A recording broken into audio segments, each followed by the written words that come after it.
Hey, now that's funny. Now there's two of me, so that's funny. That's all right. Yesterday I had the other one. Today I have this one. So here we go. Hey everybody, welcome to American Courts. Let's see if I have any.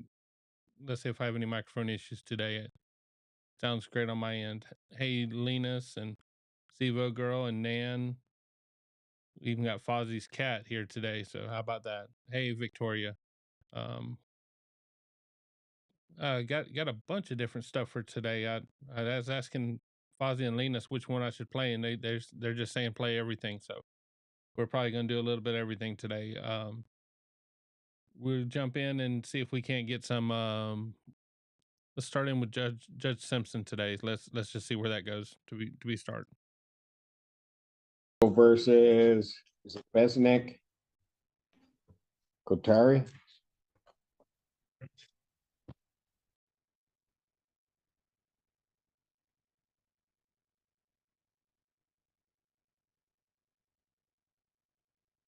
Rosa. Good morning, Your Honor. Attorney Kevin Basanti, 71061. We have Mr. Courtard advancement to my right decision at the record. That's the Courtard. Your Honor, this From the people. Substitution of attorney counsel so that you'll know that. All right. And then I will adjourn preliminary examination or not preliminary, but the PCC in this matter. I will adjourn it to the 26th, you said, correct? That's correct. All right. Probable cause September 26, 2024, 9 a.m. Bond in this matter will continue. That's one issue about very quickly. He's asking for a lot today. No, go ahead. Because my client is on a tether. I know the complainant in this particular case is the children of his, the mother of his children. Yes, people have absolutely no contact with her. I understand the purpose of the tether is monitor to him. Judge, but he would have no contact with the complainant. They do share children in common, but they do have a family court order that kind of dictates the custody. And so there should be no other issue for having contact with her other than children. Can I ask this, and I'll hear from the prosecutor in a moment, but I see that the first charge is home invasion. I understand they have children together. Do they live together normally? Okay. Go ahead. Rather this case where the defendant showed up, forced his way in, and assaulted the victim by twisting her arm and pushing her, he would not leave it, so the victim ended up leaving instead. I am concerned. He did not have permission to enter the home. To my understanding, I don't even know that he had permission to be at the residence at that time. I do not think that it's appropriate to remove this other asked for 50,000 cash or surety. I believe he was given 5,000 in this case. And so he is on a personal bond. There's been no bond violation whatsoever. There will be no contact. Let me ask this, counsel. Did and I just want to make sure I'm clear. Are you indicating that the tether is interfering with his parenting, or not so much with the parenting, it's more so with the employment. And so that's why I was asking for a removal of the tether test, but the parenting is still governed by a family court order that we have in custody. okay? So what's the problem with his employment in the tether? So, Judge, my only issue with that is yes, he can cover it up with his pants leg, but there's times where he can't. There's times where he's still visible, Judge. And I'm not saying that he's necessarily at risk of losing his appointment, Judge, but it could be that particular point. And so I'm just asking if the tether can be removed. He knows that if he was to violate his bond in any way, shape, or form, that this is right in this case, going to Washington County Jail. So I think, you know, he knows to have no contact to apply for all the bond positions that he's done since. Given the nature of what is at least alleged here, and this is an exclusion zone tether, so it doesn't restrict his ability to travel, only excludes him from the place which presumably is the place of this offense, or at least one of the offenses. For those reasons, I think that the feather in this instance is appropriate. I'll deny the motion for bond modification. All right, thank you. Court does call the case People versus Marshall Seal.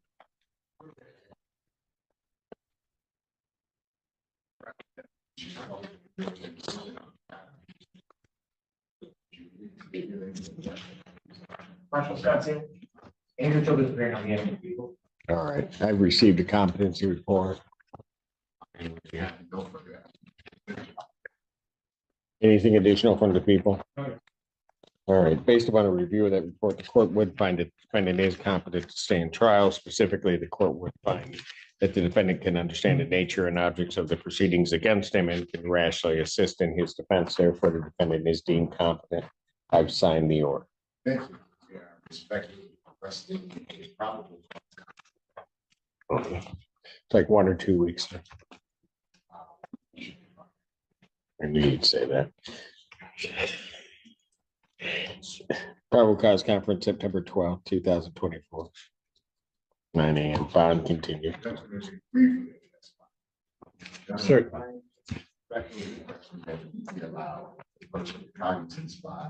Yes, and the area stay, return to all future dates.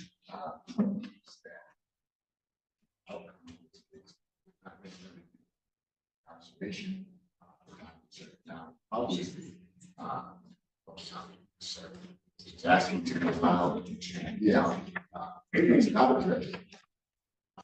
No return. I'm looking at the address that I have here. Is that his address? And does he still have? 501 White Street.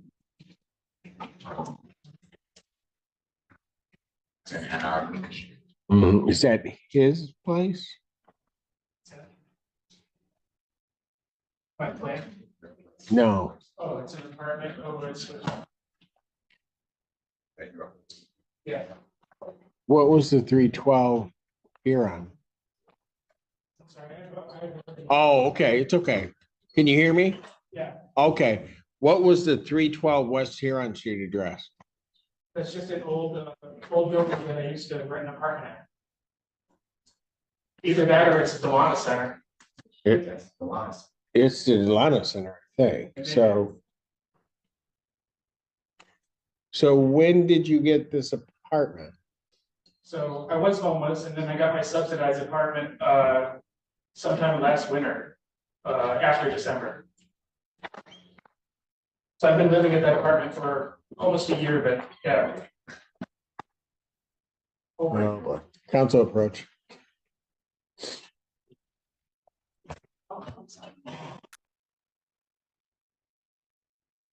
Like we've had a brief bench conference on this case.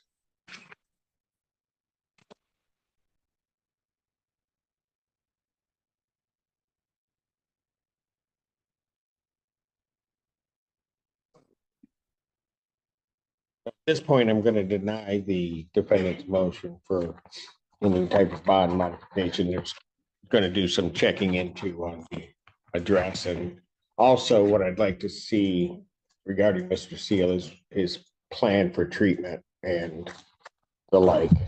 Okay? Thank you. All right. Thank you.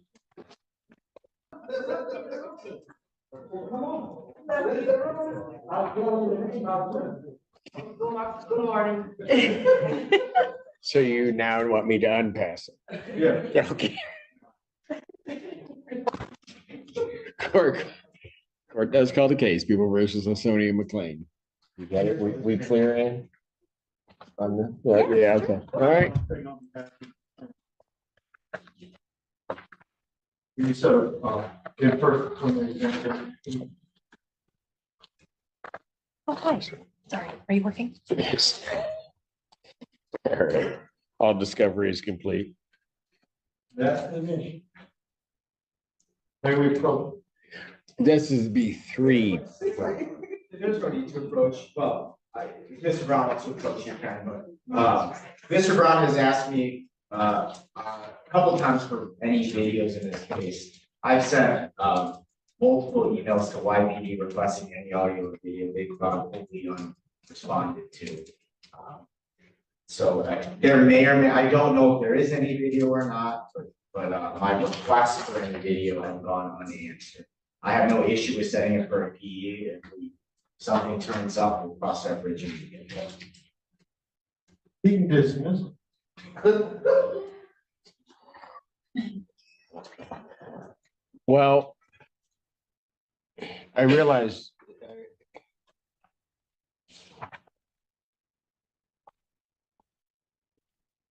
Is there a reason to believe that there is video? Yeah. Okay, and the people have, you requested, Mr. Brown, people have requested a YPD, and they just have not. They're ignoring I'm used to that, but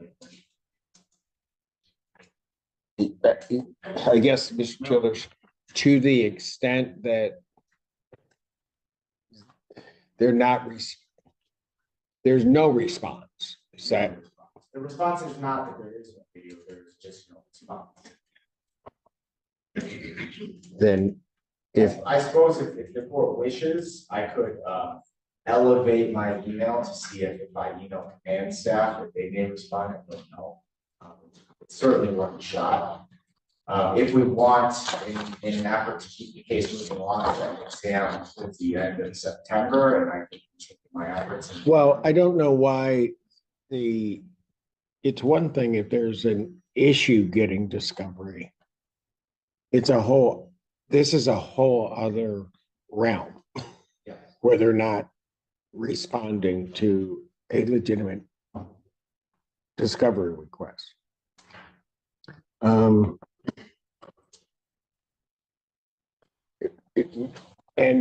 you know, and I'm not trying to disparage any department, but the last time I ran into this was with YPD. And I ultimately ended up dismissing the case. All right, here's what we'll do.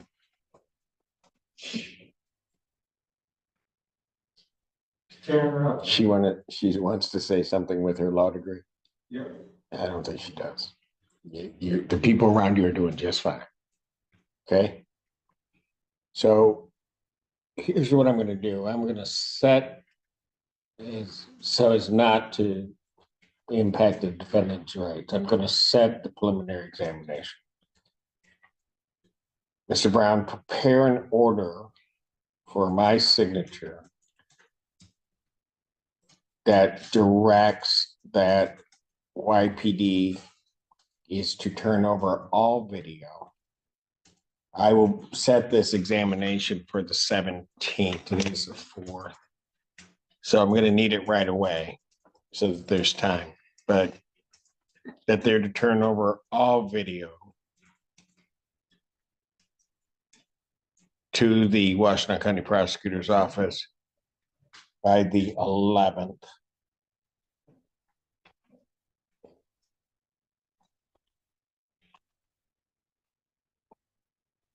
And if they then, that will go under my signature. That way, if they then fail to do what I'm ordering them to do, then the court will take appropriate remedies. Your Honor, from a logistical standpoint, once that order is signed, would you like for me to send that order along to YPD? Yes, please.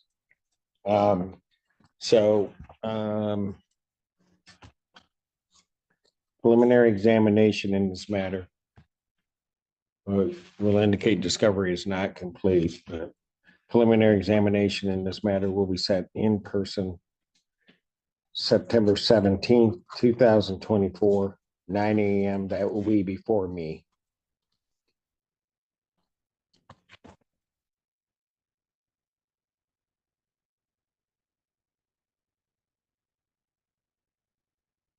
And then bond will continue.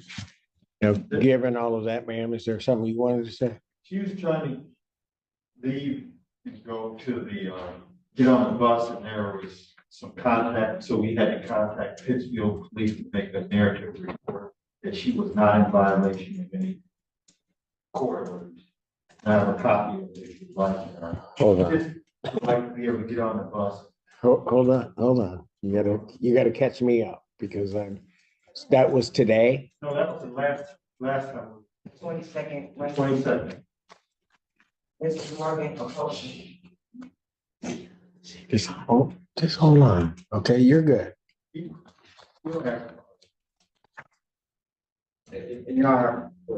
So, well, I just want to make sure I'm clear. You got on the bus. You were, okay, but in any event, you ended up on the bus, right? Okay. All right. Hey, but hold it, just hold it, just hold on a moment, okay? And then at some point, the alleged victim in this case came into contact with her. Yes. As I'm to understand, based upon what you said, Mr. Brown, she then contacts the police. She comes back here and asks for my advice. So Got it. That's it. I don't want to know what you two discussed. But out of that, there then is generated a report from Pittsfield. yes, Got it. And so your concern, ma'am, is that somehow the court may try to hold you responsible for that content. Okay, I have not seen the report. I do not think that I need to see it. Okay. I'm going to make a presumption as to the advice that Mr. Brown gave you. I think that was absolutely appropriate advice. And should the issue arise, then I would review that report and I would take that all into consideration.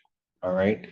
But at this point, I am not going to do anything. I don't have a complaint that you've done anything.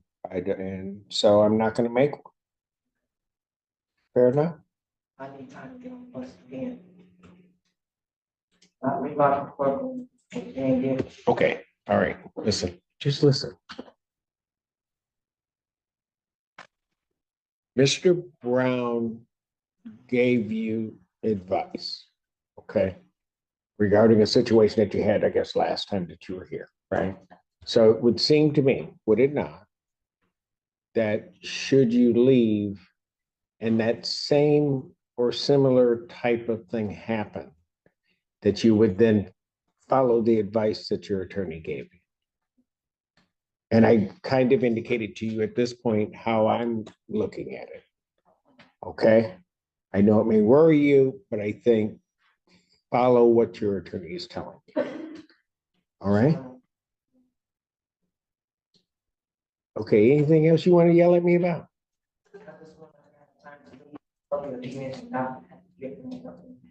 Not what? I don't want to have the same issue that happened last time I was here.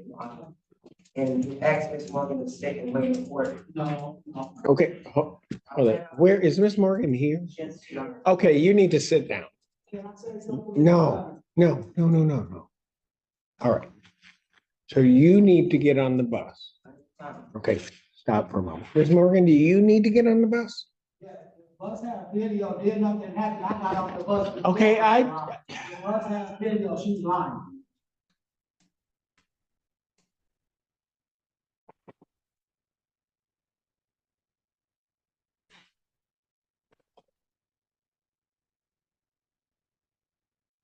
And I'm gonna presume you both take the same bus. I don't have a Okay. choice. I wish you would stop yelling up here at me.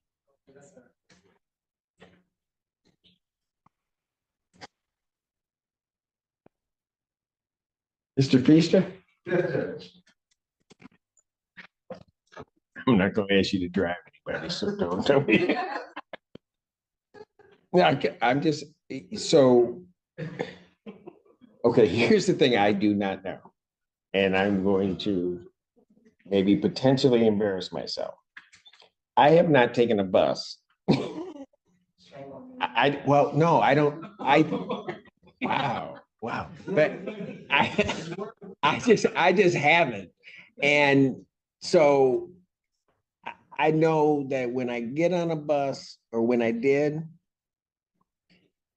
but it's just so long, the dinosaur was pulling it. But anyway, it just took me downtown and then I had to find another bus. And I just told myself I'm not doing all that.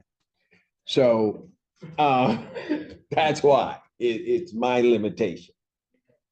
How often do the buses come to where you would have to pick the bus up, get the bus? Every 15 minutes across the street. Okay, so here's what we're gonna do. Okay? This time around, you get the first 15 minutes. Remind me the next time, then you'll get the first 15 minutes, and then you gotta wait and take the next bus. Huh? Oh, so now you took up all my time, now you wanna leave? No, go, just go. That's what we're gonna do. You go, don't get up, Miss Morgan, do not get on that same bus. Do not get on that. That's fine. I don't want you both on that same bus. Still approaching me and sending threats to me, Your Honor. Then you report that to the prosecutor's office. They will raise. I told him again.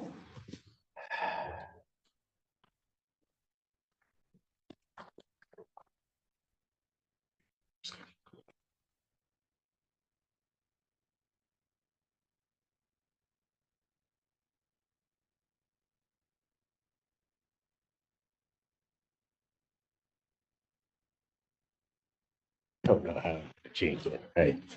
Okay, so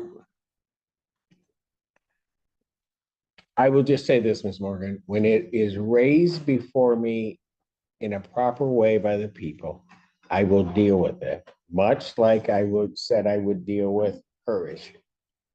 But right now, I want you to take the next bus.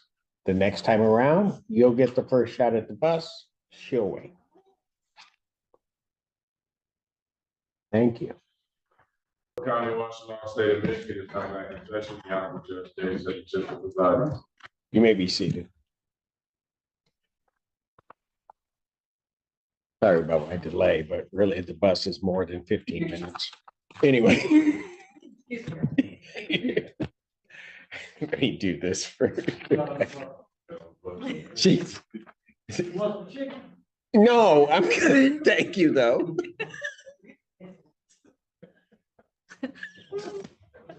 What a wonderful non-sequitur kick off. So embarrassing.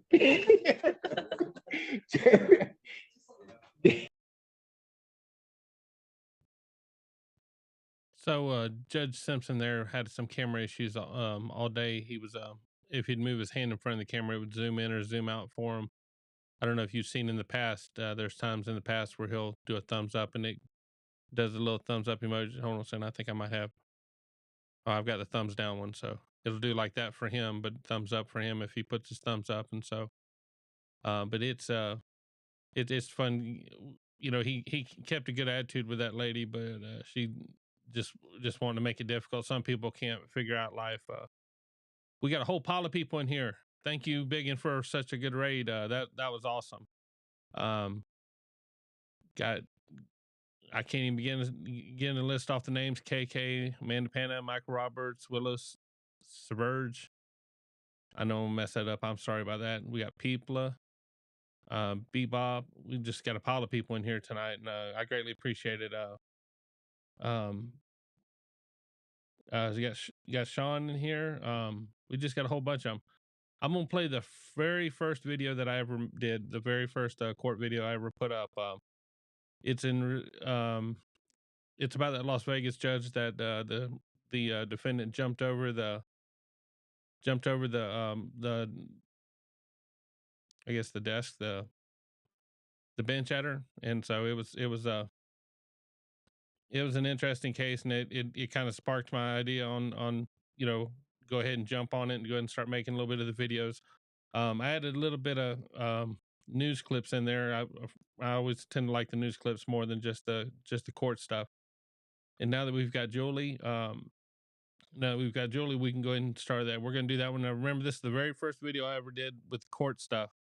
It's got some good interviews with people in there. Pay attention to what the lady says. It's a funny one, and I'll check back in at the end of that one. I appreciate that, but I think it's time that he gets a taste of something else because I just can't with that history. In accordance with the laws of the state of Nevada, this court.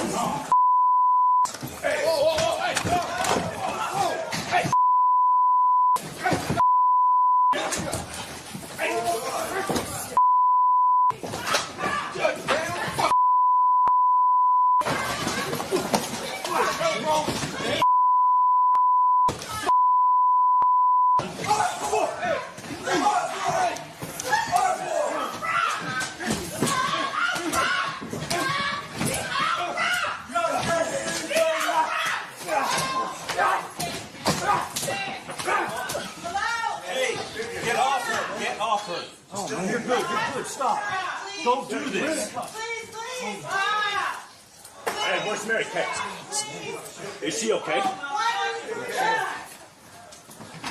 And today was back in court, and this time security was on high alert. They're taking no chances this time. The out-of-control defendant who leaped over the bench to attack a judge was back in court today. A spit hood covering his head, his hands in shackles with special coverings. At least 8 court officers stood at the ready if he tried anything. He also faced the same judge he attacked when he made that flying tackle over the bench last Wednesday.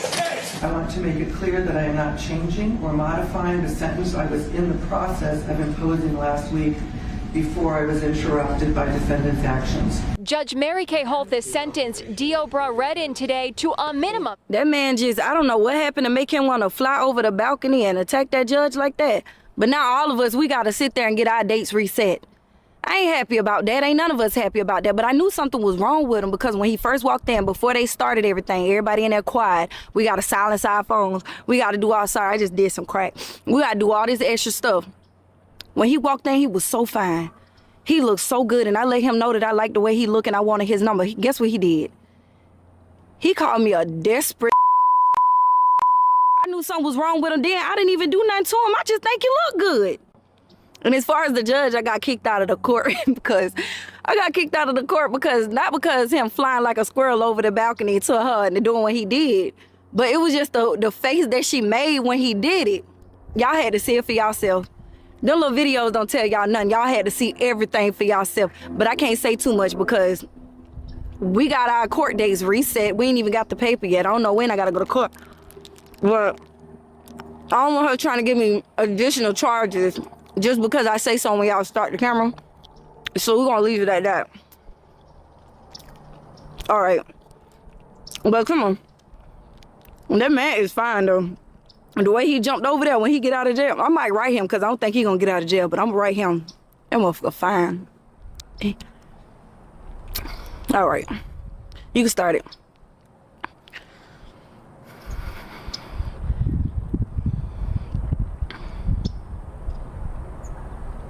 What you mean it's live? It's been live? The judge gonna see this? They put you on probation too? Yeah. Shit, you already know I done got caught with some car. I ain't had nothing but a .5 though. Y'all recording now?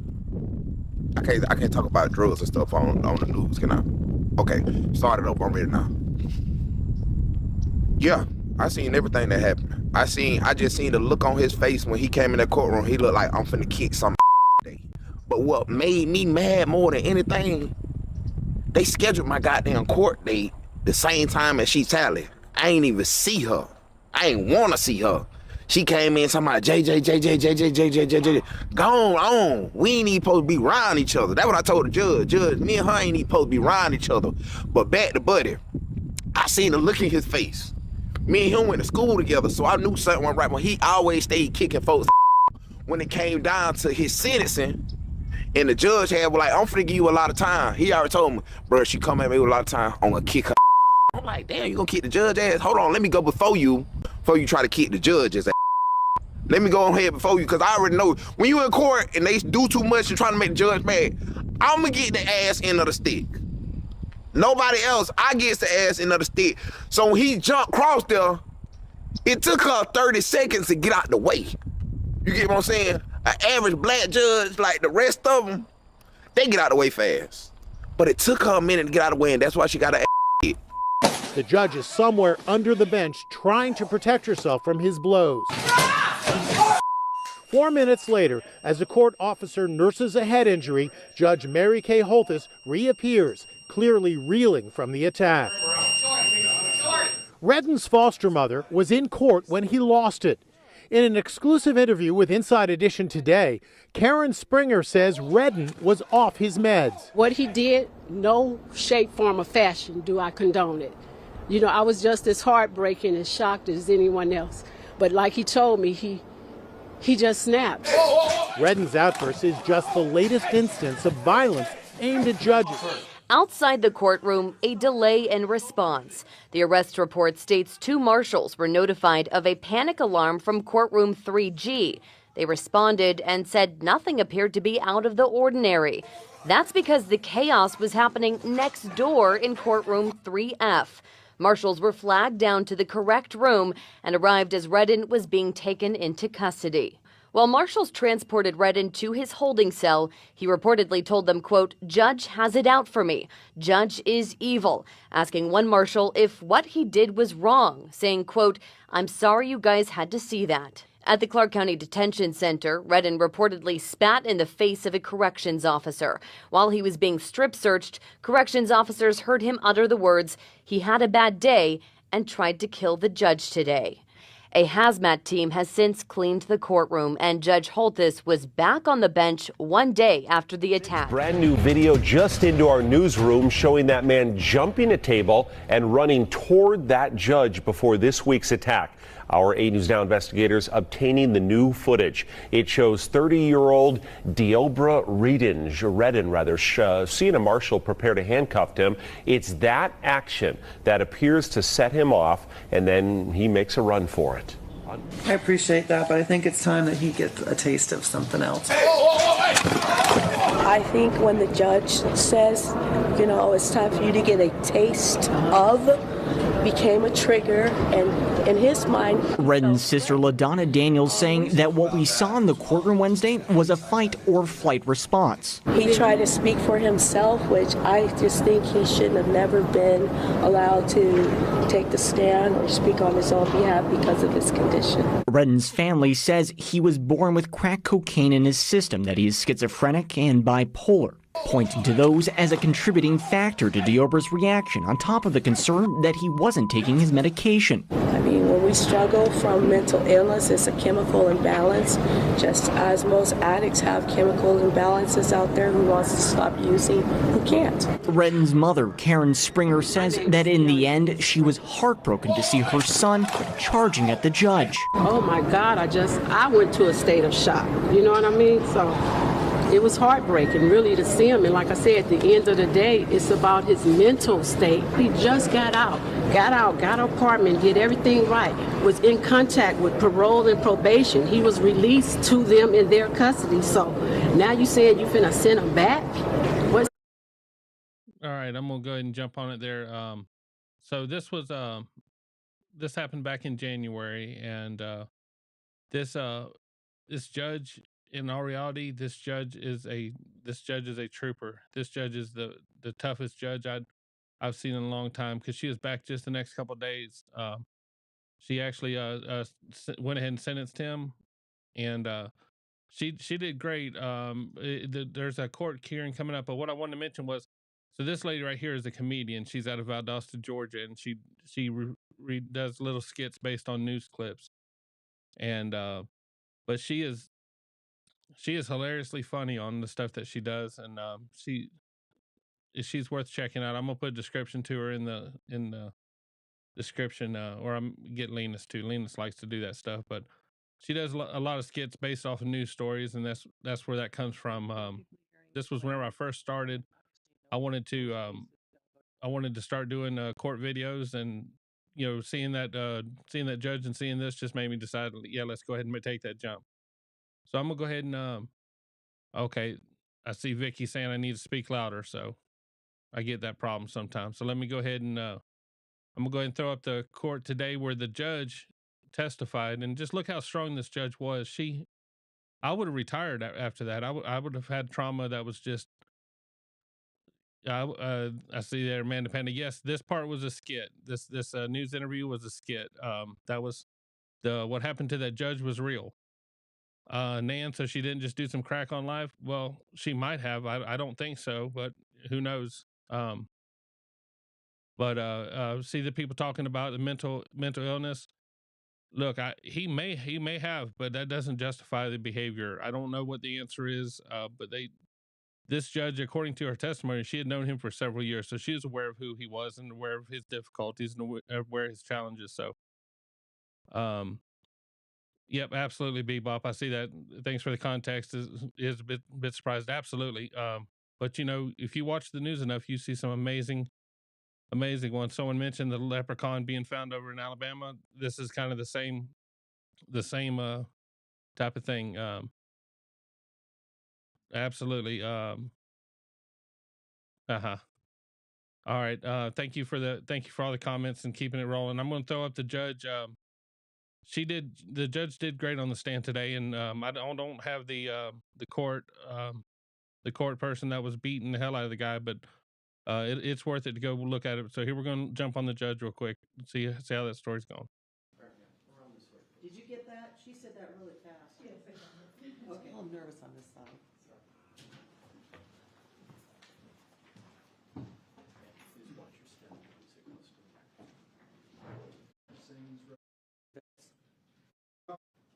Do you remember reviewing a PSI in this case?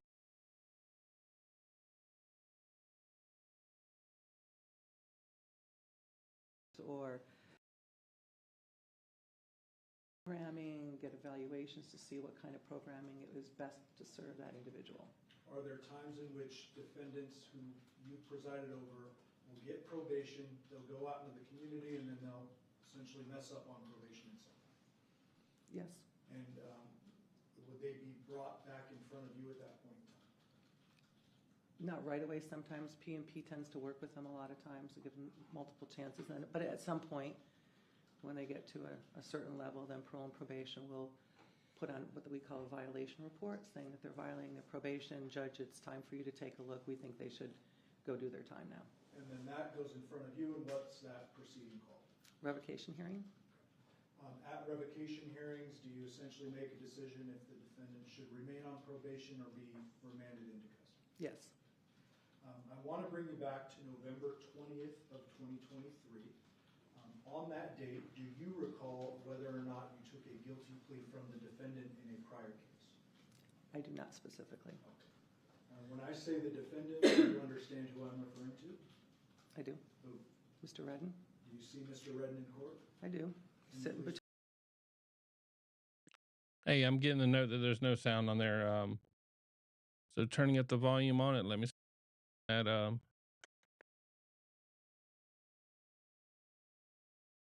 Okay, yeah, I've got I'm getting some reports on Discord saying that the volume's fine. Some there. How about this? I'm going to put a link to this court. I'm going to put a link to this so people can go to this link and see this, because this is important to watch. But I think I've got the volume all the way up to where it's going to go on here. So we're going to call that a loss. How about we jump to Darryl Brooks? Darryl Brooks was in court today. Did anybody get to see that? Let's jump into Darryl Brooks. Maybe that one will work out a little better. Attorney Russell Jones on behalf of Mr. Brooks. He's present. I'm present. Good afternoon, Judge. Good afternoon. Hello, Mr. Brooks. Hello, Judge. All right, so we are here for a sentencing. I understand we needed to put something off because you had some surgery. I hope you're feeling better. We are now ready to proceed on this. The last time that we were in court, you entered a no contest plea, and the court found you guilty in 21 CF 4596. Count 3, second-degree recklessly endangering safety with the domestic abuse assessment, and in 21 CF 5020 of count 1, intimidation of a victim by threatening force. Are we ready to proceed with sentencing from the state's perspective? Yes. All right, and from the defense? Yes, Your Honor. All right, I'll hear from you first, Mr. Torbenson. With regards to victim notification, we notified Erica P. of today's date, these proceedings. We were hopeful that we would have a victim impact statement from her for Your Honor. Unfortunately, there have been some recent political ads that have featured what happened out in Waukesha that have resulted in recurrent trauma for her. She has chosen not to be here today. She has chosen not to file the victim impact statement. I will hopefully relay to the court as best I can the impact that this has had on her, the enduring impact it has had. But she has made the choice, the conscious and deliberate choice, not to be here today because of that. All right, I appreciate your making that record. I did file a documentation from Crime Victim Compensation for restitution. I saw it, thank you.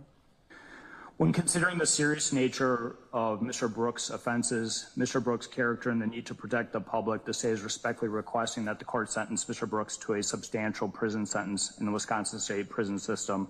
We are leaving the length of that substantial prison sentence up to the sound discretion of Your Honor. On November 2nd of 2021, Erica P. was staying in a hotel when she heard a knock on the door. She opened the door to find Mr. Brooks there, who was immediately argumentative with her, confronting her, took her cell phone away from her to prevent her from calling anyone for assistance or help. Erica left the apartment building and began walking down the street, and Mr. Brooks got into his red truck and followed. He would corner Erica at a gas station, get out of the truck, continue to argue with her, punch her in the face, resulting in a swollen eye, repeatedly attempt to get her inside of the vehicle. And then when she refused to get inside the vehicle, he would get inside of that truck and run her over. She suffered a dislocated femur, a fractured ankle. She had a swollen eye, she had cuts to her legs, and perhaps the most vivid picture taken by the Milwaukee Police Department is that of her pants, which show the tread marks from Mr. Brooks' tires, the tracks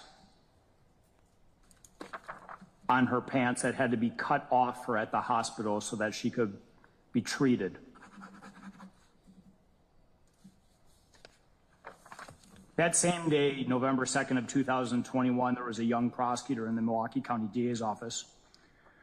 She was finishing a domestic violence felony jury trial. There was no victim that showed up for that trial, but she chose to go forward on it. She obtained 2 guilty verdicts from that case.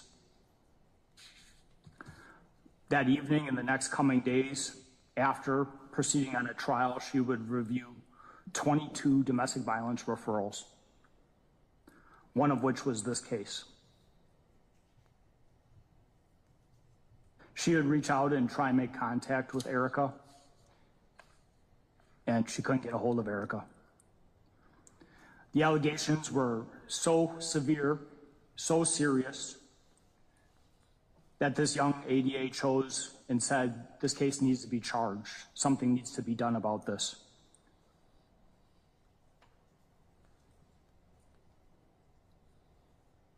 So without victim input, this prosecutor issued charges of obstructing an officer, disorderly conduct, misdemeanor battery, and second-degree recklessly endangering safety, in part because we didn't have the medical records from Erica. Unknown to this prosecutor, unknown to the district attorney's office, was what Mr. Brooks was doing after he was apprehended and in the Milwaukee County Jail. One day after being apprehended and in custody, he would reach out and make a phone call and involve his own mother in intimidation. He would ask his own mother to reach out to Erica and tell her not to show up to court, that if she didn't show up or if she told them she was not going to cooperate, that the charges would get dropped altogether. One day later, on November 4th, he would make direct contact with Erica P. His words to her, "Why did you do this to me? You know I love you. Listen, listen, listen. I've come to the realization that I'm not going to leave you. You have my daughter. I know your potential. I know what you can be. I want to marry you. I'm not going to play anymore. Will you marry me?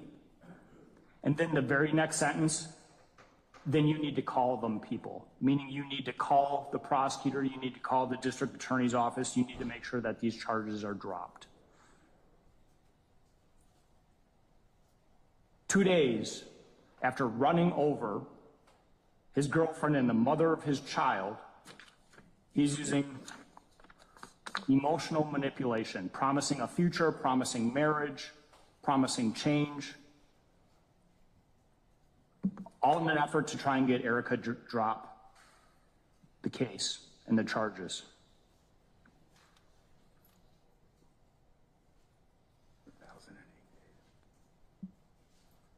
And blaming her, telling her it was his fault she was facing, in his words, 60 fucking years. And telling her she should have kept her mouth shut. Telling her the pain it was going to cause his mother because she called the police and made a report.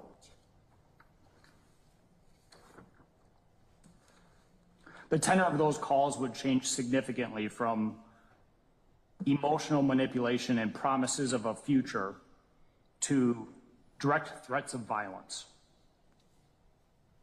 Telling Erica that he had people out in the street watching her, that if she moves, he could tell his people to move, that he could have her taken care of if she didn't make efforts to have the case dropped. Mr. Brooks is a really smart individual. He knew that her medical records would be crucial in this case. He told her not to sign a medical release. And that if she did not come to court, in his mind, there was no way that the state could prove the charges and the case would be dropped.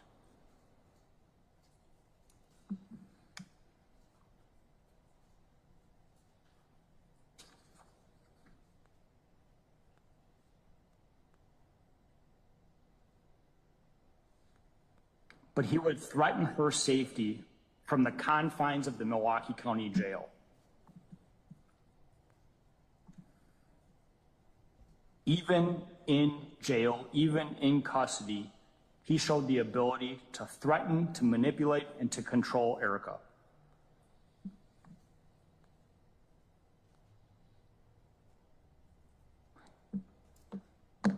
Mr. Brooks is the epitome of a domestic violence abuser. Someone who you even think when they have them locked up, they're offending and controlling.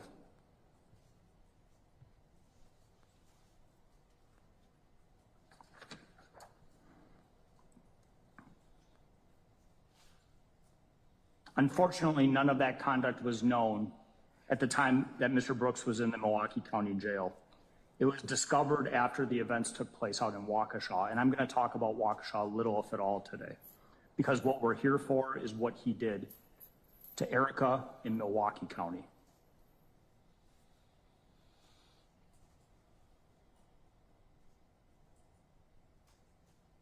But after the events transpired in Waukesha County, investigators with the Milwaukee County District Attorney's Office went back and looked at his calls, and they found this intimidation, rampant intimidation, multiple calls taking place over a period of 10 days, all in an effort to ensure that she never came to court. All in an effort to try and escape his responsibility for his actions in battering and running her over.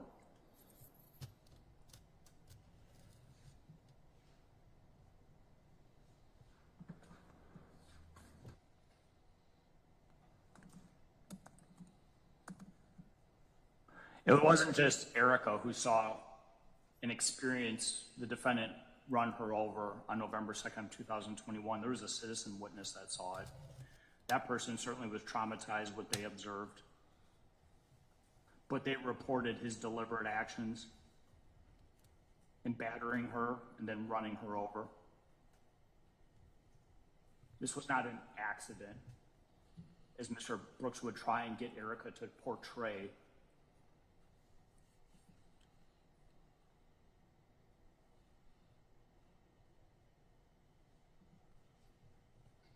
And so the offenses that this defendant committed in Milwaukee County are extraordinarily serious.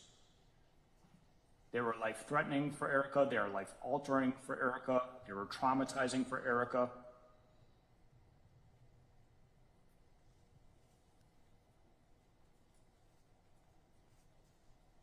And then after the events of November 2nd, within the confines of the jail, he invades the province of this system. A system where we rely on citizens to come into the courtroom, to take the stand under oath, and to tell the truth. He did everything he could to prevent that from happening. All in an attempt to escape responsibility.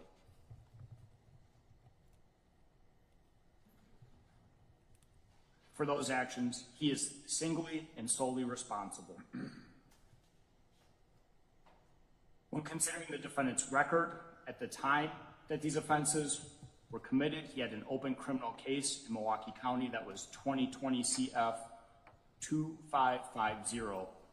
He was charged with 2 counts of second-degree recklessly endangering safety and felon in possession of a firearm. That was resolved with a charge of felon in possession of a firearm when the witnesses did not appear on the second-degree recklessly endangering safety. He pled to the felon in possession of a firearm charge to his credit. He was sentenced to 4 years in the Wisconsin State Prison System, 2 years initial confinement, 2 years extended supervision. In 2011, CM 6550, Mr. Brooks was charged with possession of a controlled substance, THC, and misdemeanor bail jumping. He received 180 days in the House of Corrections consecutive on each count. In 2011, CM 1812, he was charged with obstructing an officer. He was sentenced to 37 days in the House of Corrections. In 2011, CF 5366, he was charged with possession of a controlled substance, second or subsequent. He received 180 days in the House of Corrections. In 2010, CF 87, a Wood County case, he was charged with strangulation. He received a probation sentence in that case. He was revoked on that probation. He had a withheld sentence during the subsequent sentencing hearing, who received 11 months in the House of Corrections. Was that domestic violence related? It's difficult to tell because it's not a Milwaukee County case, so there's not a lot of information that I could find on CCAP. Just give me 1 second, I can look. You said Wood County? Yes.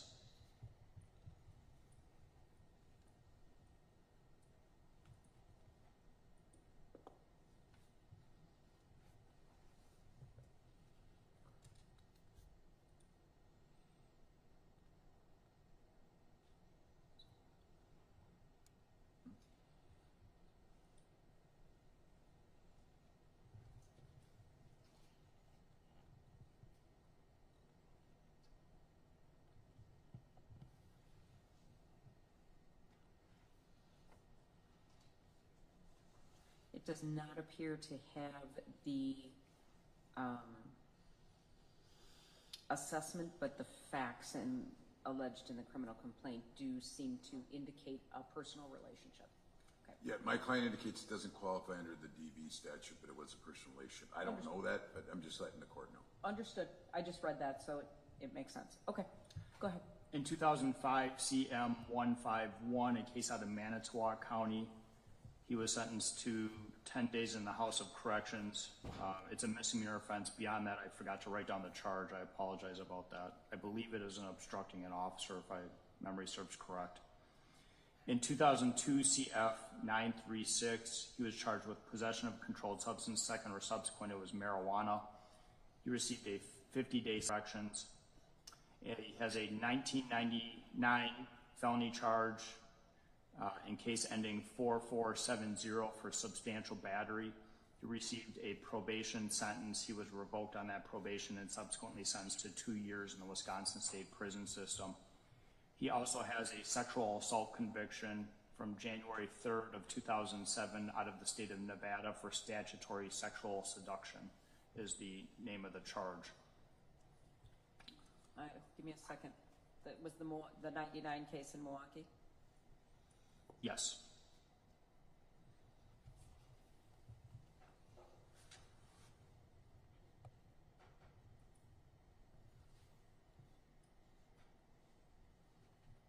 Obviously, everybody's watching me do this. I'm looking them up on CCAP, on my judicial dashboard, which has a little bit more information than other people are afforded.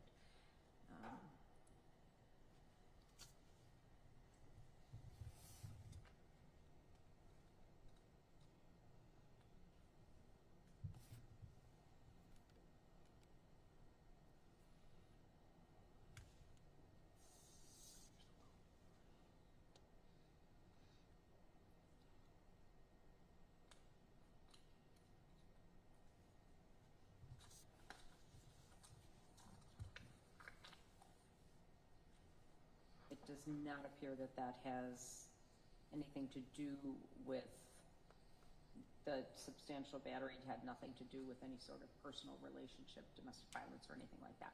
Okay. So that's Mr. Brooks' criminal record with regards to his character.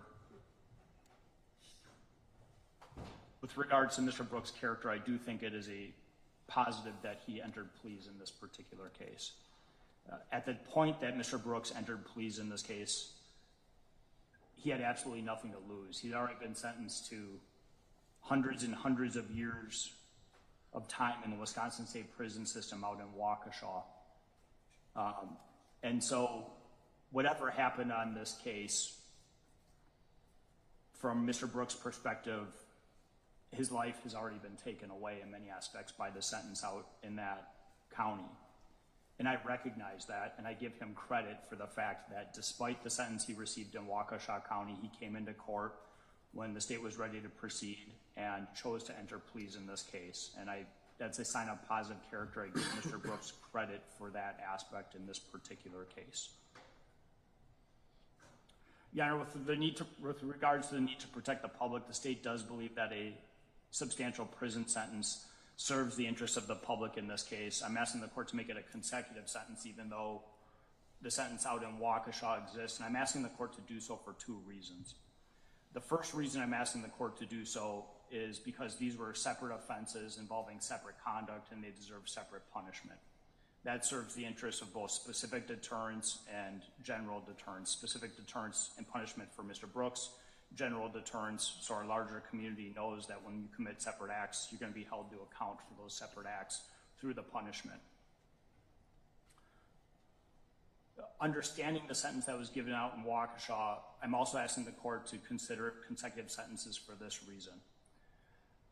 As a prosecutor and supervisor in the Milwaukee County District Attorney's Office, I have seen cases that decades ago have been overturned by the federal court system based on decisions regarding a person's choice to represent themselves. I am not second-guessing anything that happened out in Waukesha. I'm not second-guessing the timeline of events out in Waukesha, but I have concerns. Because Mr. Brooks' attorneys filed a motion to withdraw on September 22nd. They were allowed to withdraw on September 28th of 2022. The case proceeded to trial on October 3rd of 2022, just 5 days later. And I know from watching that case that Mr. Brooks, during the course of that trial, made some requests for standby counsel. I don't know how the federal courts will review that. I don't know how they will consider that. But I do know from the state's perspective that Mr. Brooks poses a danger. And because of that, I'm asking that these sentences be run consecutively. 10 years, other sentences Mr. Brooks is currently serving. Your Honor, for those reasons, the state is respectfully requesting that the court sentence Mr. Brooks to a substantial prison sentence, leaving the length to the sound discretion of Your Honor. The last thing I'll have the court look at are two photographs of Erica's pants that were cut off from that day, showing vividly what Mr. Brooks did with his automobile.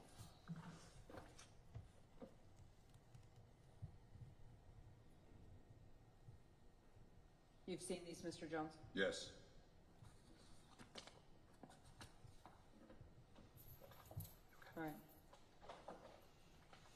taking a look.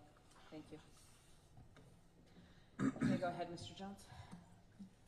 Well, look, I mean, the elephant in the room is what? 6 life sentences in Waukesha, right? So when we look at this, I'm not saying this is an academic sentencing, but in a large part, it becomes academic in terms of the outcome for Mr. Brooks. But I think what's interesting, and I think the state fairly points out, that Mr. Brooks could have simply just had a trial, could have put the victim through more torment and torture throughout this case, and he didn't do that. He didn't do that, I think, because Mr. Brooks recognizes that these circumstances warranted him to plead guilty. Now, look, the maximum possible penalty for the court here is 10 years in, 10 years out, and I don't think a max is warranted here. I think if we looked at this case in isolation and we didn't have the Waukesha case, we'd be arguing something very different. But we do have that, and that's certainly a backdrop the court gets to consider and, quite frankly, should consider. But when we look at those things, I don't think these facts, setting aside Waukesha, warrants the max penalty. I don't think his criminal history prior to Waukesha, which, of course, these instances predate the Waukesha incident, warrant a maximum sentence. So then the question is, what do we do? Well, first of all, from an academic standpoint, we have 946 days credit on the intimidation. We have 1,008 days credit on the underlying case. 18 days of those are completely independent credit, even if you run it consecutive. In other words, from November 2nd, 2021 to November 19th, 2021, he was in on just this matter, or strike that, on just 4596, which is 18 days. He then went back in on December 20th, 2021 through today's date, which adds another 990. By my math, that's 1,008 days total. And I'm just putting that in the right spot. Then he has the 946. If you run the two consecutive, then I guess you would subsume 1,008 days on the one and then not on the other. But that's what the numbers compute to with respect to credit. With respect to this incident, yeah, it's certainly not a case where I think probation's appropriate. Obviously, you got to consider that. I think that's easily dismissed given the seriousness of the crime. I don't think Mr. Brooks would even think that this is a probation case.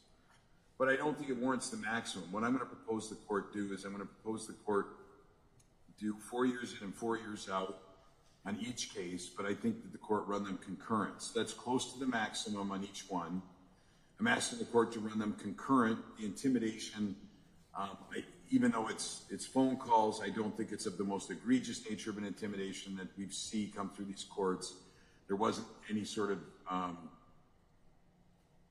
external efforts to physically thwart the witness, or some of the times when we see those efforts, these were phone calls. I understand the state views them all clearly as manipulation, but again, they're not at the high end of the scale when we look at those types of cases.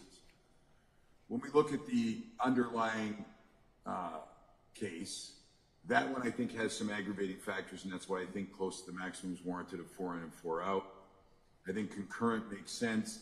I think running a concurrent to the Waukesha case makes sense, and I think even if you run the sentences concurrent, despite the potential concerns the state may have, and I have no idea what's going to happen in his appeals, whether they are in state court or in federal court, I don't think really this court should speculate on that. I don't think that's the issue that this court's dealing with. The issue this court's dealing with is, how do we sentence somebody under these circumstances with the character of this defendant, with the sentencing factors in this case? And that goes to the seriousness of the crime, the need to protect the community, and then, of course, his character. When we look at that in isolation, and I understand that's difficult to do, I think a sentence that is near the maximum is appropriate of the 4 in, 4 out on the underlying case. On the felony intimidation, I think running it concurrent makes sense. I think if this was an isolated case, it very well would be running concurrent, or at least likely could run concurrent. And so I don't think that we need to pile on top of that. I mean, at the end of the day, he has 6 life sentences in Waukesha, plus. And I understand largely this might be academic, but I think that when we try and isolate each individual case for a sentencing, which we're supposed to do, that's the right sentence for this case under these facts with this defendant. And I'd ask the court to follow that recommendation. All right, thank you. Mr. Brooks, what would you like to tell me?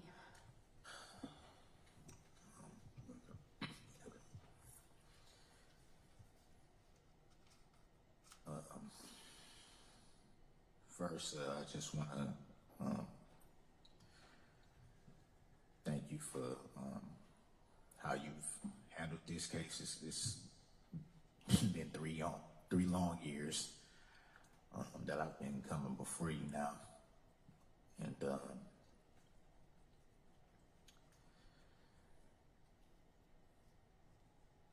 just want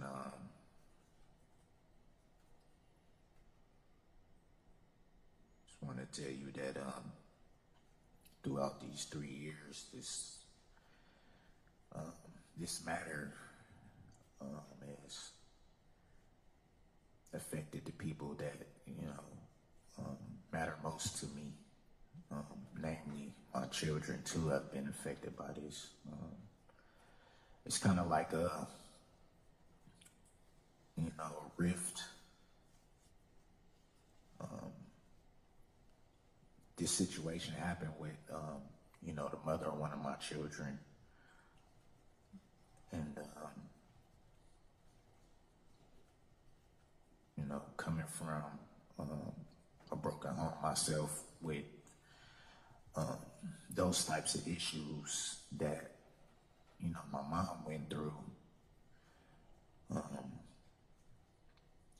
I think I have a better understanding at this point now of the way that these can affect kids growing up.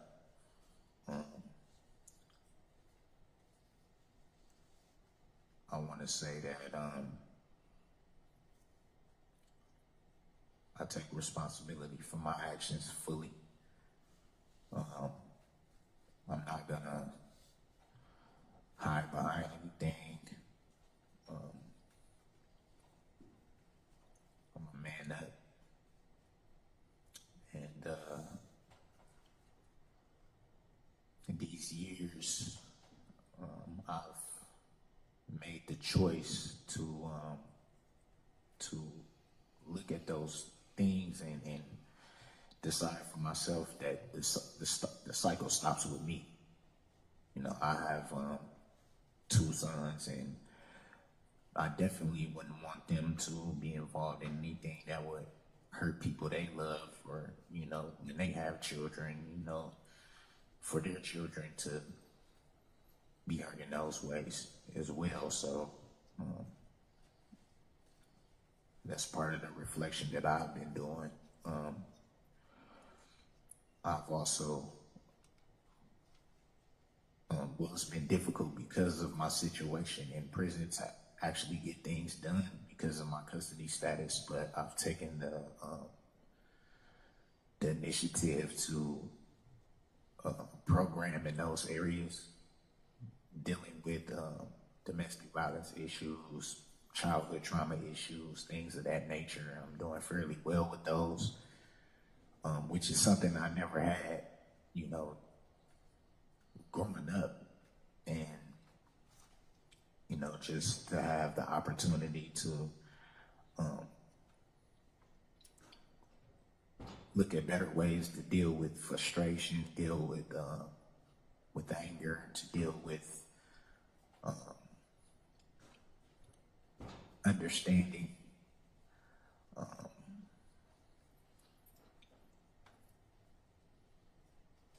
I do also want to say for the record that this is the only type of domestic violence issue that I've had that was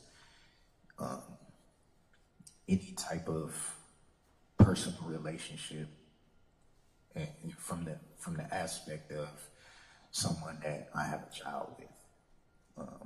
Okay. Yeah, from that aspect. The Wood County person was a personal relationship, but you did not have children, correct? It was not somebody I knew very well. It wasn't a relationship. It wasn't a romantic relationship type of thing. You knew each other? Yeah, I'm sorry about that. We did know each other not very well, and there was no romantic connection with that situation.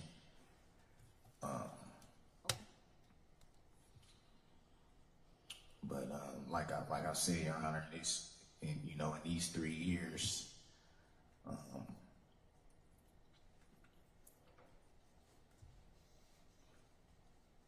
it's about trying to do what you can to progress and move forward. And the biggest thing for me at this point is to move forward. I obviously can't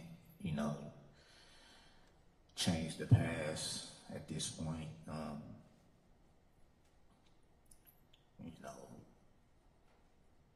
People will see me how they will see me. I accept that,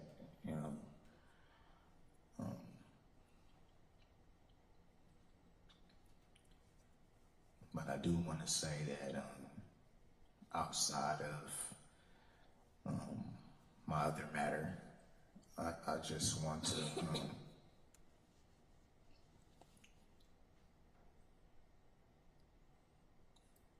not have the weight of that so much be the narrative in this. The whole time I've been coming before you, I think there was some concern about how I would present myself. I made it my point to show you that this wasn't gonna be more of the same. I've done my best to make sure that I've respected Your Honor and your court and everything like that, and to try to show the growth that I have been working on in these few years. And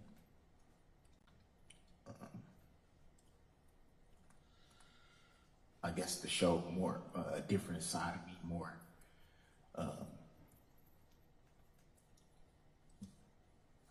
a side that I'm moving towards, a side that I'm on the path towards, and that was a goal of mine, to make sure that I didn't make your job harder than it needed to be.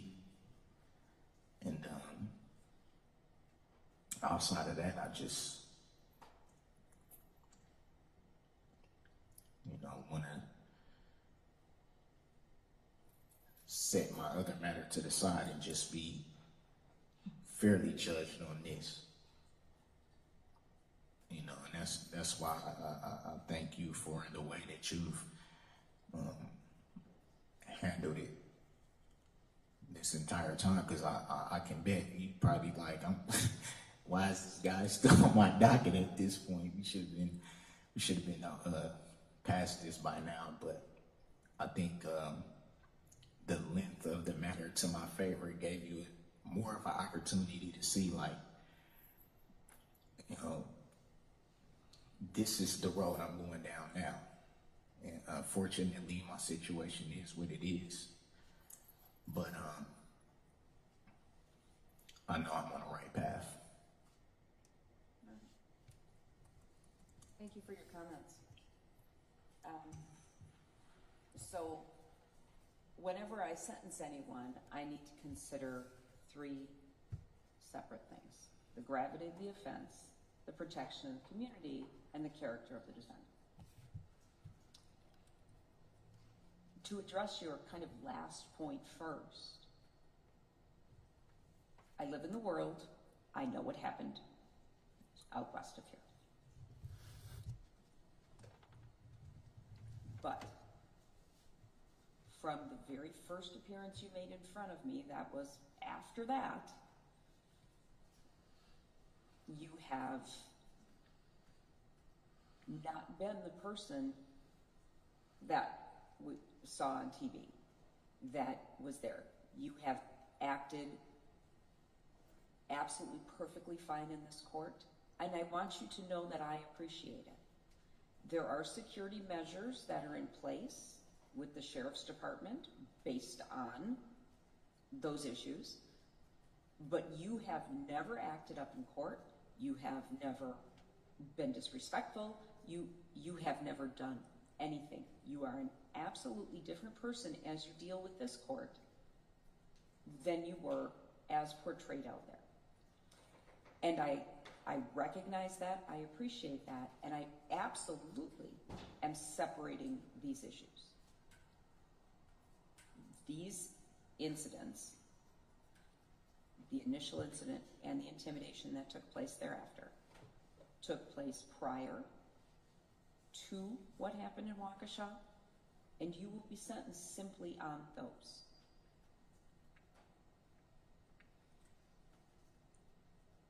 I don't ignore them, they exist, but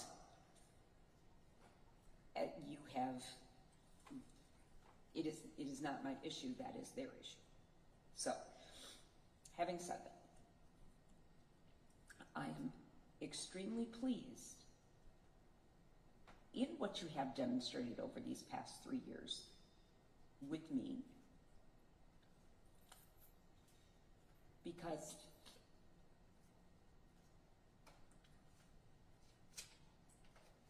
I believe that you are on the path that you say that you are.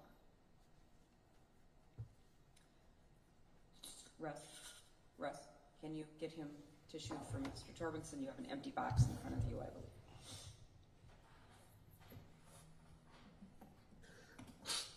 The problem is, as I have to sentence you for these offenses, I have to look at your behavior for these offenses.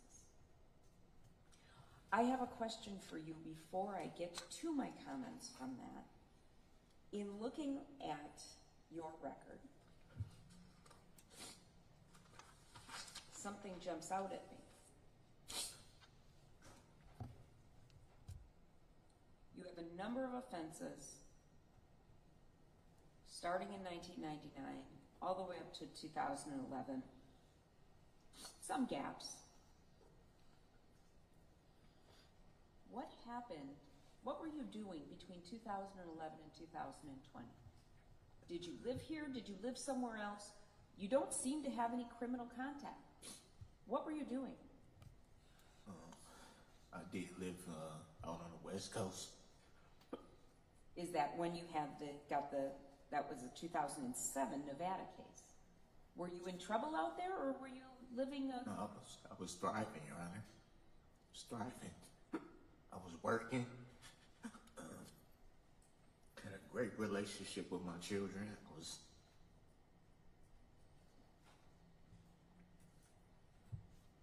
How old are your children? 21, 17, 13, and my youngest daughter just turned 10 last week. Which is the one that you shared with EP? My 17-year-old daughter. Who started to spill me college. And I'm missing it. Well, you are. But I'm that's so proud of her. That is an amazing accomplishment. I'm glad to hear that. She graduated a year early because her academics was so up to par. I didn't get the chance to see her walk across the stage.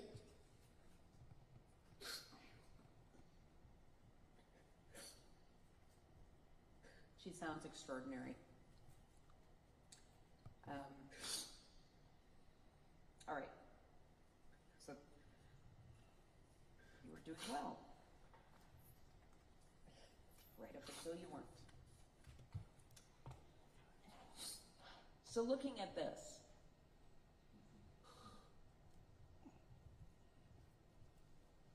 it strikes me that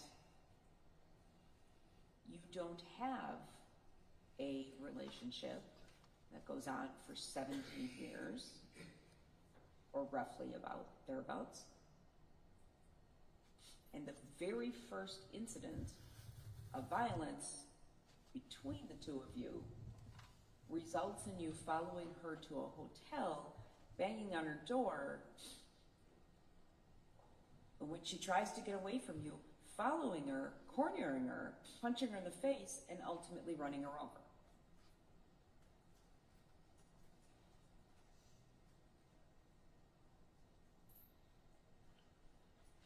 That was absolutely outrageous.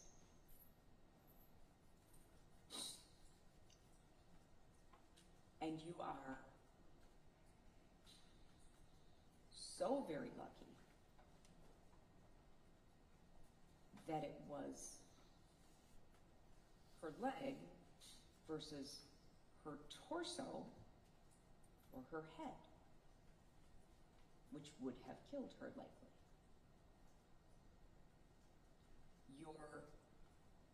Your behavior was so outrageous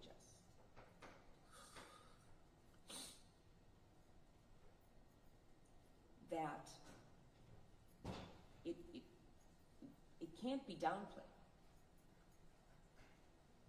And I look at that in isolation. I look at that as this is someone whom you've had a long relationship with, whom you have created a child,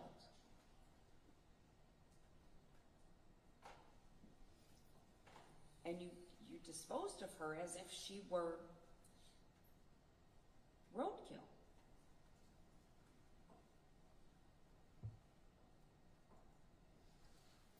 And that behavior by itself is outrageous. Then you factor in the intimidation.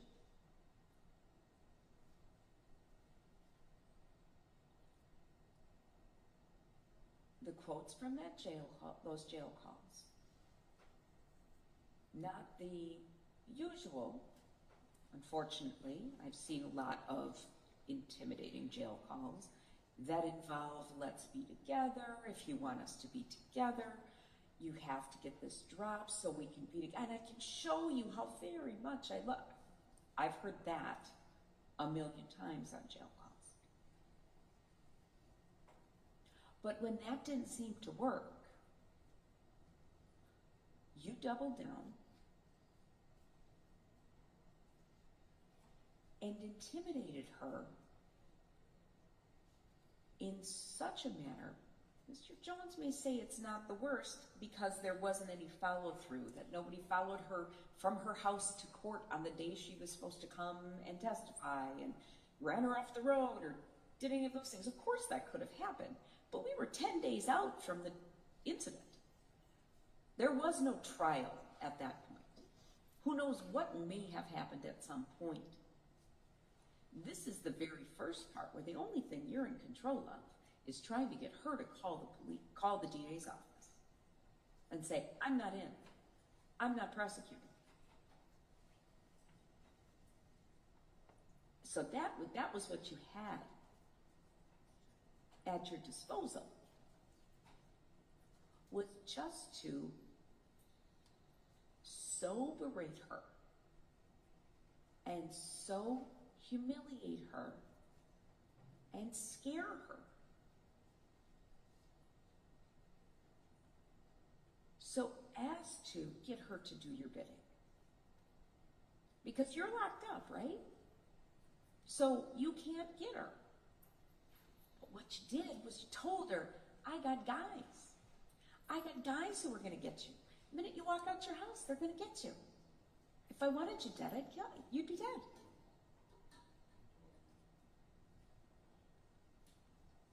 That is a horrible, horrible way to live. Because she may have 99% thought you were full of it. But that 1%, when she hears a noise in the house, or send your daughter off to school.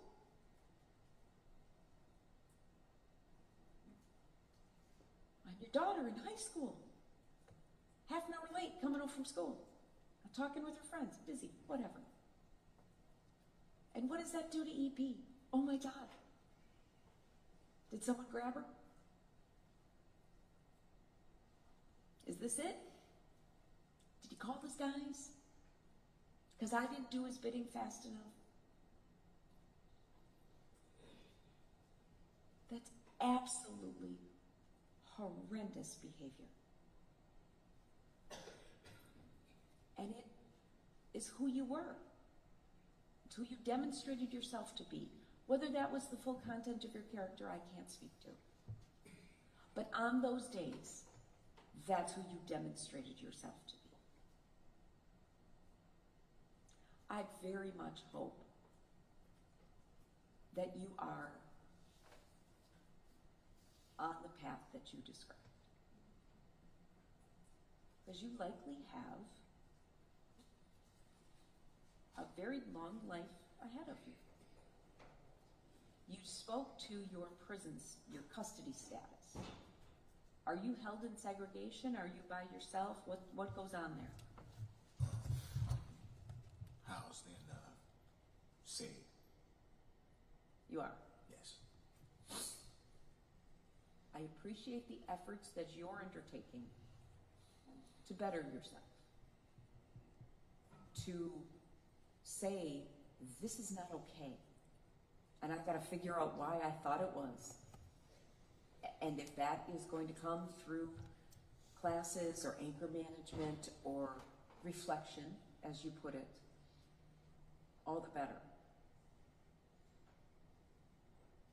I have no idea, nor am I considering what's going to happen with appeals and all of that sort of thing.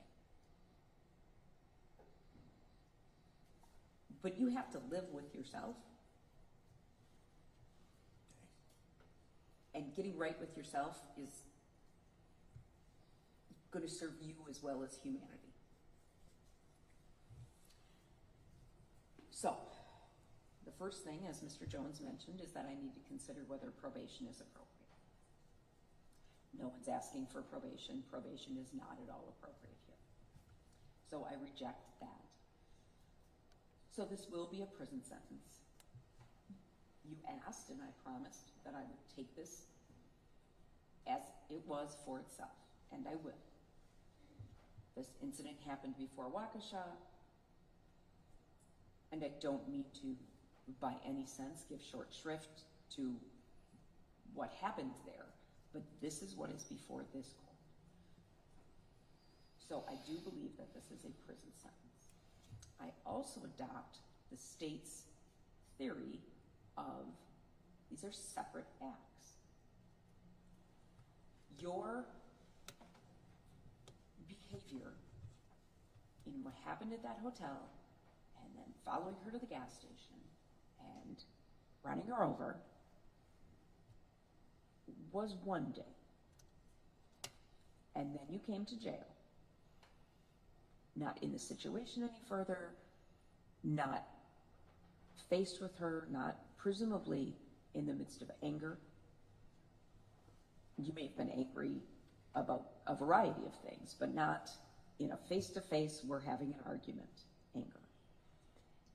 And you opted to violate the court's orders by contacting her, by contacting your mother and putting her in the middle of everything, and contacting EP directly and saying the things that you said, which were horrible. And I suspect she will never forget them.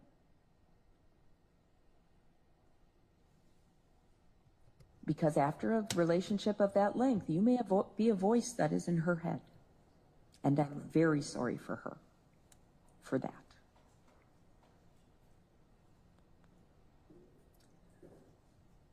Conditions of time that you are serving will include absolutely, positively no contact with EP. You have said that your child with EP is 17 years old. The state is not seeking a no contact order with her, are you? With the child? No. No, I'm not going to do that. She's about to start college. She will be in charge of whether there will be any contact. There is a request for restitution. Have you gone over that, Mr. Jones? There's a stipulation on that. Okay. Restitution in the amount of $656.96 will be made payable to the Crime Victim Compensation Program. You will have to pay the DNA surcharge as well as the domestic abuse assessment and any mandatory costs, fees, and assessments. I'm going to waive any non-mandatory. You don't have the ability to pay any more than you are going to have to pay. So I will waive those due to your inability to pay.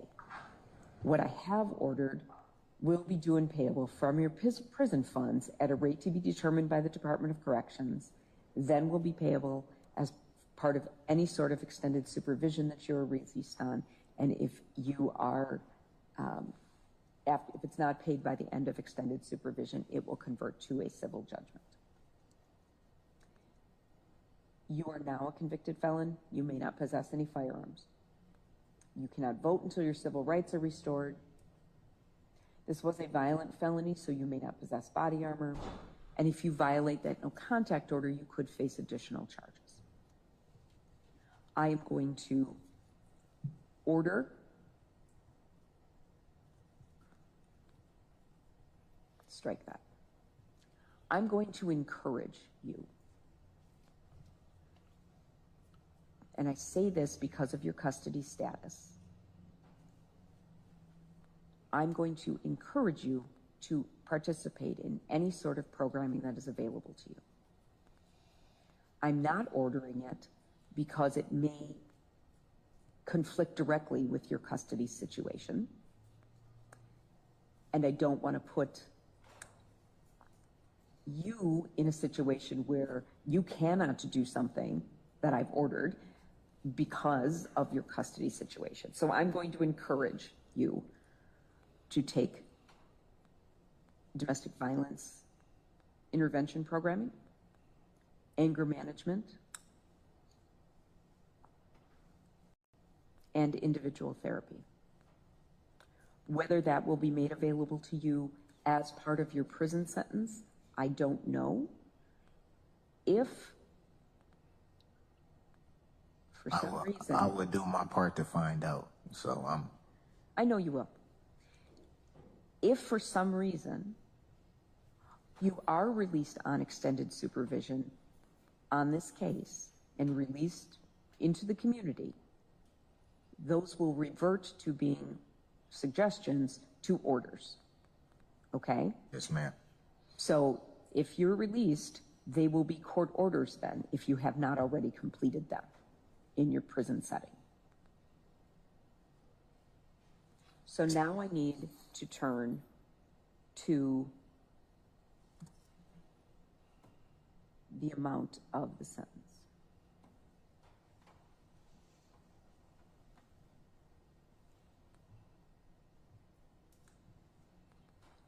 As Mr. Jones noted, this was punishable by the possibility of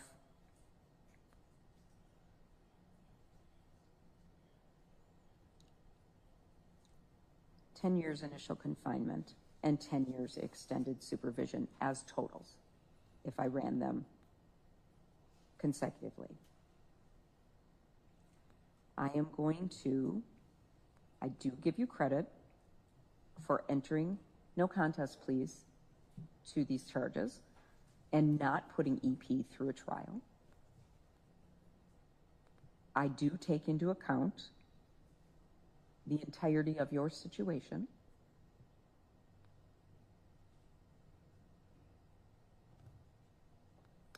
Therefore, I am going to sentence you as follows.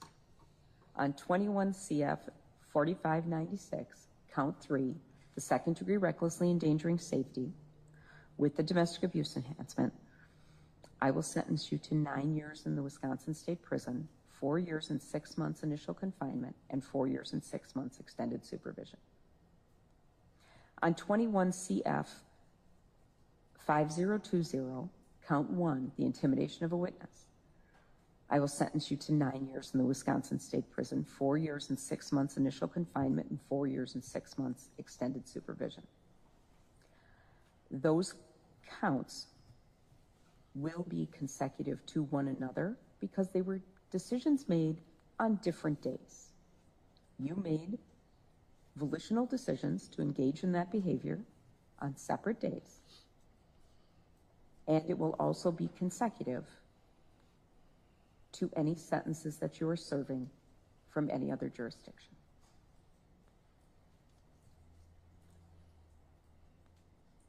That is the judgment of the court.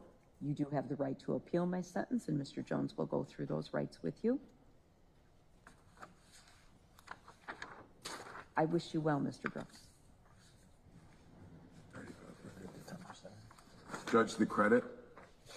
He does not have credit given the way that he would have structured. 18 days credit on 3596. Yep, 21 CF. Yep. So she gave him 18 days credit for what he had. That was kind of a little bit of closure for Erica. She certainly took her time getting to it, but I feel that there's a part where they've got to get their piece out, and it's for the record, and if there's any sort of appeal or anything. So, but thanks, Credence and Mikey, for coming in. Of course, it's Mikey.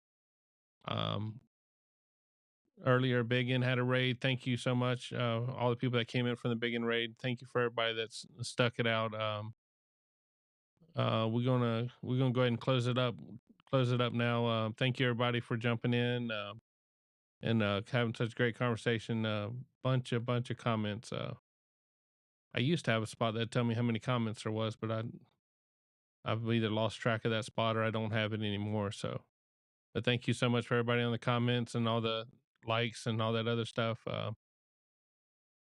Bebop, me and you were having a conversation over there in the chat. Find me on Discord, and we'll carry on that conversation because it's a fun conversation to have. It's certainly an interesting one. Thank you for the moderators for doing such a great job. Thank you for everybody. Thank you everyone for coming out, and maybe Erica will get a little bit of peace. I wish they would just make it where he couldn't have contact with any of those kids. Those kids don't have a chance of a future as long as he's involved. So everybody have a good night, and we'll see y'all tomorrow night. All right, bye.